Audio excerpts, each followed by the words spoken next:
In this video, we're doing a tour and review of a guaranteed ocean view room on Royal Caribbeans Navigator of the Seas.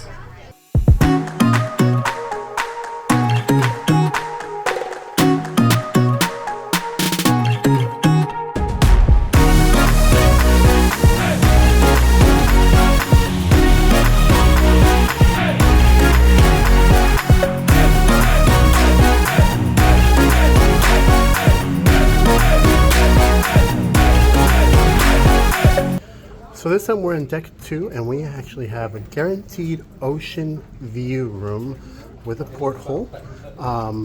This was, sure what it's gonna look like yet. we have no idea what we're walking into because this was one of the cheaper options that they had. And how come our bags aren't here yet? I don't see them either, yeah. Well, they said the rooms were ready. Yeah, okay, here we are. Okay, so here we are.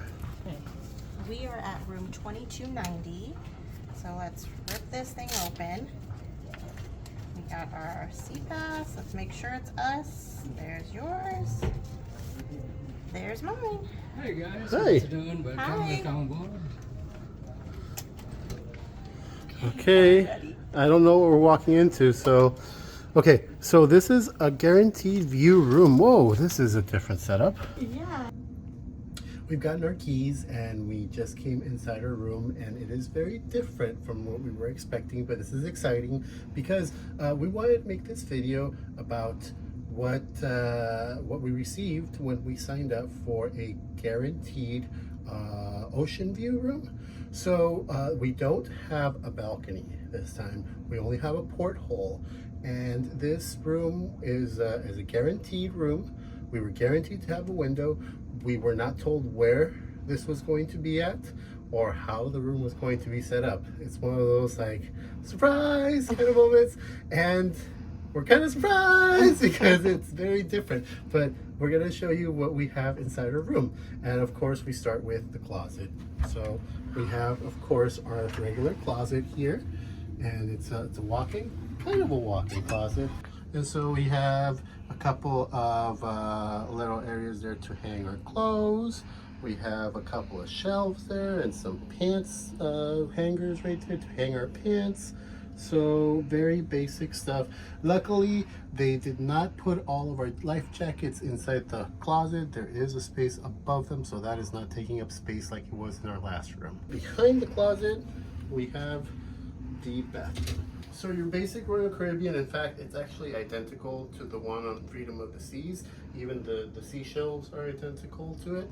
And of course, you get the same old, 2 cups. You have your shaving thing here too. If you have a shaver, I've never even had a shaver that uses something like that, but there it is. You have your shower. As you can see, I'm kind of a big guy, but it fully encompasses me. So there's plenty of room in here. And you do have your shower head, your bathroom products as well, and it is adjustable, which is neat. You do have your clothes hanger that kind of wire that goes around, so if you want to hang up your bathing suits here, you can. And then we have hooks on the back of the door too. Next is the vanity, and we do have the AC unit here, so we can control the temperature inside the room. We do have these opening vanities where you can put some of your stuff as well. So toiletries, that type of stuff, and your plugs. We only have 2 plugs.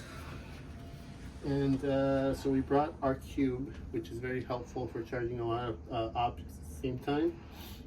Although we do lose one here. We're not going to be able to use that. We use that one if we're using the other one here.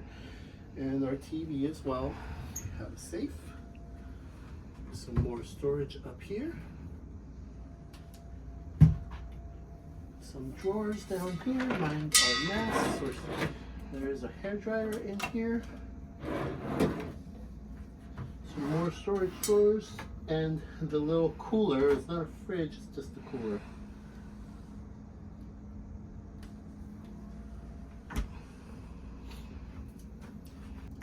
So this is where it gets a little different. We did book a guaranteed ocean view room. And typically you would see the room is set up a little differently than what you're gonna see now. On our last trip, the couch was here, and we did have the vanity area here. However, the bed was facing sideways, so it was the back of it was on this side of the room, and it was kind of going out this way. This time our bed is actually facing the back, so our ocean view is actually behind us. So it's a view if you want to like stand on your bed or sit on your bed and look that way. It's not very convenient for you to like sit and look through the window because it's behind the bed. So in other tours that I've seen, usually the bed is going this way, and you can walk up to the window. You can walk up to Or the window. this one that's behind the bed. So you still get an ocean view. It's just not a convenient like sit by the window view. And there is a ledge here, so it's like if the bed wasn't here, you would have a place to sit down, maybe watch outside and everything. But no, this is what we get. It's fine, you know. We're ground level too, so you can see people walking by right now. But it's pretty neat. It's different. That's normally where the balcony would be if we had a balcony. So we definitely don't have that space. But again, this is a guaranteed view room. It is not saying that you're gonna get the best pristine room. It is just a guaranteed seaside view. So it's, you know, luck of the draw. This is what we get. Also, we paid a lot less for this room. Okay, if you wanted to get a nicer room with the bed that way, I think we would have paid an extra $200 each, $100 each. No, it was like an extra $800 a person to choose your room instead of doing a guaranteed room. Okay, so there you go. So is it worth it? Hey, we're on the boat on a 7-day trip. We paid very little money for it. I'm not complaining. And we still get a king size bed. Like, mind you, that's still a pretty big bed in here. Yeah, and is that a king size or is that queen? I think it's two twins put next to each other. Okay. Which is technically a king. Yeah. Now, one thing that I do remember too is like in the other room, I feel like the bed was cornered, so you could only get off on one side of the bed. I don't know if you took it off. No, the other room had a little tiny space because that's where the balcony door was. Like I was like yeah, kind of exactly, like that much space. To get out of it. So each of us do have a nightstand in this one. But there are no plugs out here. So there is a reading light here and a lamp. There is one USB plug on the phone that we can use over there. But I don't know if I trust putting a USB plug into the phone though. We've had a bad experience with losing photos by doing something like that. It's just not worth it to me. But we could probably just charge a battery on that or something like our fuel rod. That should be fine. So if you're wondering what you get with a guaranteed sea view, this is possibly the type of room that you will get. You probably will not get the nicer, bigger rooms or the spacious rooms because those are going to go first to the people that actually booked up those guaranteed rooms. Now, there are options to get a guaranteed balcony room. You could pay to get a guaranteed balcony room also. We just happen to get a guaranteed ocean view room. Again, the guaranteed balcony room, you are guaranteed to have a balcony. It just doesn't necessarily mean that the balcony is going to have a great view. There might be a boat, a lifeboat in front of the balcony. The window washer equipment might be kept there or like stationed there. So it all depends. It's luck of the draw. We are on a full ship, so we were not able to royal up in any way. But I'm not sad. I'm very excited and I'm very happy to be here. This is our view. The glare is a little bad, but we're pretty much on the ocean. Which I wonder, does that mean we're going to feel the rocking a little more? Or are we going to feel it less? I feel like I've heard that we feel it less when you're lower. So, yeah, but then it's like you see it, so it's like it messes with your head and making it feel it, you know? Like at this point, I'm not sure if it's the alcohol. I only had one alcohol. I only had the one alcohol. So, I don't know. I only had the one alcohol. Well, we've shown you a room tour with our guaranteed room, ocean view room. Now it's the last day, it's day 7, yep. And we kind of wanted to let you know what our thoughts are of it since we've been in the room for a few days now. Mm-hmm. What did you think of the guaranteed ocean view option? Okay, so there are negatives and positives to it, and positive being mainly the price. Yeah. You save a couple $100 Yeah. by getting this room. The room itself is spacious. It's more than enough space that you're gonna need for everything. It's lower in the ship, and it has been a very rocky ship, especially those last 2 days. Yeah. So since we are lower, you feel it a lot less. That's definitely a plus, because when we were upstairs, I was getting nauseous. Yes. We came back down for sea bands.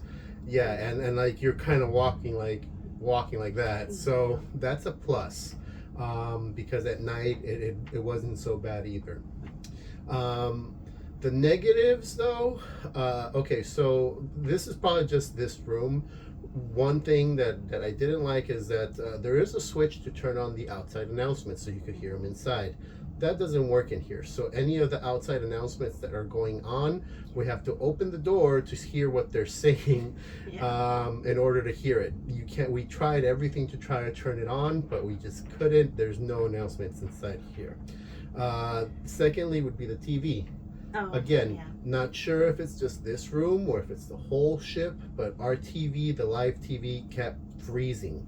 At least 5 of the channels out of the I don't know, 15 that they have were frozen for like 2 or 3 days, Yeah. which is fine. I mean, that could be just being out at sea or something, but every once in a while they'll come back and then they'll freeze for 24 hours. So that could be, again, either the specific room or just being in the middle of the ocean. And then another thing is that we are on deck 2, which is one above where everything happens for the crew.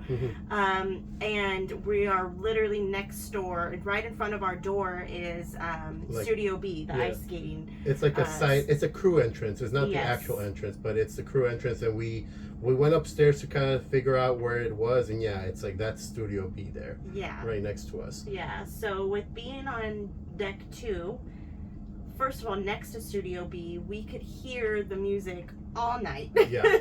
And it's not too horrible, but it's definitely loud, and you could definitely hear it. Yeah. Even with us, going to sleep a little bit later, it was still going last night until like 2 a.m. Till like 2 a.m. Yeah. So we were tired enough we could sleep through that, but I can't imagine if we had, our son, or if you have kids that you're bringing with you, that could definitely be if they're like light sleeper, they're light sleepers that might wake them up.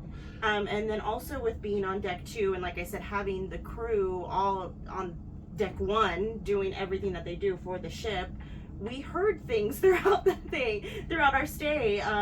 Whether it's them like wheeling things through the halls or something, or you could hear the cards coming, like you could hear the cards, you could hear different things like that.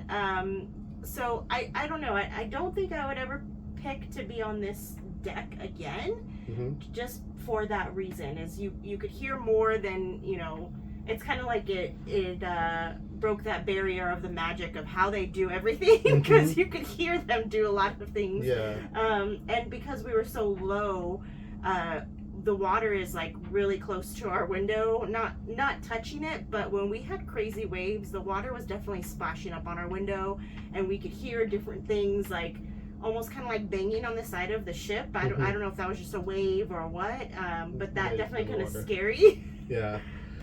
And then another thing, I'm not sure if it's because it's a redone ship. I think this ship was they added a section or something. I'm not sure, but you have to be very aware of how to get to your room in the second floor, because there's all the hallway doesn't go through like in all the other hallways upstairs. If you go up an elevator, you could go through all the way through the ship to your room. Here, if you take the wrong elevator, you will not be able to get to this room. You have to go back upstairs. 2 and 3. We can't 2 and walk 3 all the way through from one side of the ship to the other. It's either because of Studio B or because of the convention center, or both. But so on a long day, a couple of times we went on the wrong elevator, and then we realized we can't get to our room, so we have to go back up to go across to go at least back like out. 5 or at least 4 or 5, so that you can walk all the way to the other end and then go back down. So you do have to kind of be aware of what side your room is on, because you cannot get to it from just any elevator. So Yeah. that was a little bit of a drag because it was very confusing, and especially after a long day, we're tired, want to go to our room, we took the wrong elevator. Yeah. I mean, it's extra steps, it's not that bad, but still, it's a Yeah. minor annoyance. Yeah. So some of I guess the major positive of picking a guaranteed ocean view room is we still have an ocean view. We could still look outside the window. And of course the cost. I'm not sure if I mentioned it, but I believe it was like $800 a person that we saved choosing the guaranteed option over picking our specific room. So if you're looking to have a really budget-friendly trip, then that definitely saved a lot of money. And it was a good experience to see, like, if we like that. The only time we've ever been on a ship, we had a balcony. So with that being said, we are definitely balcony people. Yeah. We appreciate having that extra space, that fresh air. It was a full ship, and There was no chairs. Was no chairs upstairs. And on some of the days it was really, really windy. So I think it would have been nice for us to have that balcony and that space where we can still get a little bit of a breeze. We could sit outside on the chairs and not have so many people surrounding us. Mm-hmm. But again, that's preference. I mean, for us, we really appreciated the balcony, and we really would want to do that again for any other sailings. But again, if you're looking for an inexpensive way to get on the ship, Mm-hmm. it is a good option. There's nothing wrong with it otherwise, other than the things like we said that are more preference stuff that we said. We still got to do everything on the ship. Yeah, we still got to do everything, everything that was included. Yeah. But overall, I mean, it's a good budget-friendly option. Mm-hmm. Definitely would do it again. Just next time, I think we're going to try to do the guaranteed balcony. Yeah, I think that would be worth it for us to try and see. And again, with that, it's a guaranteed balcony room, but that doesn't mean that you might not have a lifeboat right in front of your balcony. Yeah. So you get what you pay for. Yeah. Again, if you want to just save money and get on the ship and enjoy all the amenities on the ship, then guaranteed is definitely a great option. Mm-hmm. But if you want a certain view or a balcony or something like that, or a certain area of the ship. Yeah, a certain area of the ship, which yes, exactly. Then I would definitely recommend looking at what room you're getting and where it's at and picking your room. Yeah, I think our room was 84, 86 last time, so it was way higher. Yeah, and I mean, I will say that I think the waves here are more choppy Mm-hmm. on this side than they were on the Freedom when we were on the Caribbean side, on the Bahamas. The waters were a lot more calmer. It was around the same time too. We did April, so we're comparing it to the time and the pretty much around the same different type of waters, though. Different type of waters. So again, it's budget friendly, but there are definitely some negatives to it. So if you could get by those negatives, definitely do it. Well, hopefully you enjoyed this room tour and seeing what our experience was getting a guaranteed ocean view room. If you did, please make sure to like this video and to subscribe to our channel for all the other videos of our time on Navigator of the Seas. Thanks. Thanks for watching.